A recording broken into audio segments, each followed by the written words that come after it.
Welcome to CERT Data Recovery's YouTube RAID 5 Data Recovery segment brought to you by CERT's own Clean Room Productions. Today we're going to discuss a few points about RAID 5 failure. We're going to give you a few tips and answer the question how to rebuild a failed RAID 5 array.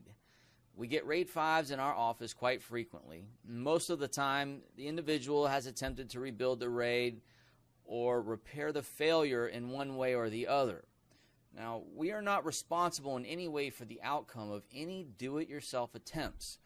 What we are trying to do here is educate our viewers a little bit on the principles of RAID 5 failure and recovery. So, you have a RAID 5 that has failed and you need to get your data back online. Okay, great. The first thing you need to do is shut down your device until you know exactly what's going on.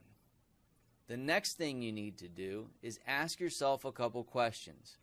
Number one, can you afford to lose the data forever? Number two, how many drives in your array have failed? Number three, do you know the order of the drives in your array? Number four, what caused the RAID failure? Was it physical or mechanical or some other issue? Normally, a RAID 5 array can lose one drive without having to worry too much. It is not recommended to operate in this degraded state for very long at all before replacing the failed drive or at least backing up your data. Remember, RAID is not a backup. It is simply storage.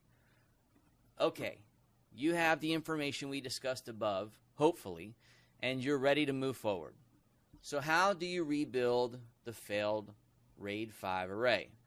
It's really simple, folks.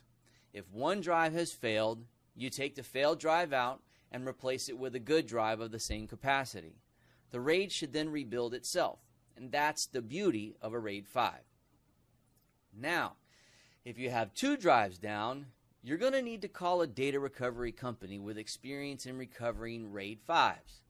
CERT has almost 100% recovery success rate for RAID cases that have not been previously worked on.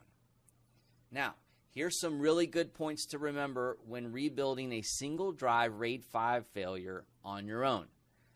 Point one, you have a greater chance of a second drive failing during the rebuild process, so you need to pay close attention while this is happening. This is compared with watching grass grow. Point two, if the rebuild process fails, this is more than likely what has happened. Either another drive has failed or your controller has failed. Point three, if a rebuild seems to be taking more time than it should, there could be a serious problem. Document the steps taken and the time frame and call us for a free phone consultation. Point four, always keep the drive you removed handy and marked with the bay it came out of until you are sure the RAID has been fully rebuilt and data integrity is checked. Point five, if you do have to send your array to a data recovery company, make sure you have all the original drives and that they are accurately labeled. So basically, we have shared with you some tips and concepts of RAID 5 failure and recovery. You can always feel free to give us a call for a free phone consultation where we can answer your questions and help you get back on track. Or you can comment below and we will definitely respond there as well.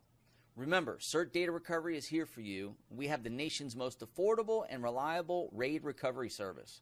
Good luck to you and stay tuned for more helpful videos from Clean Room Productions and CERT Data Recovery.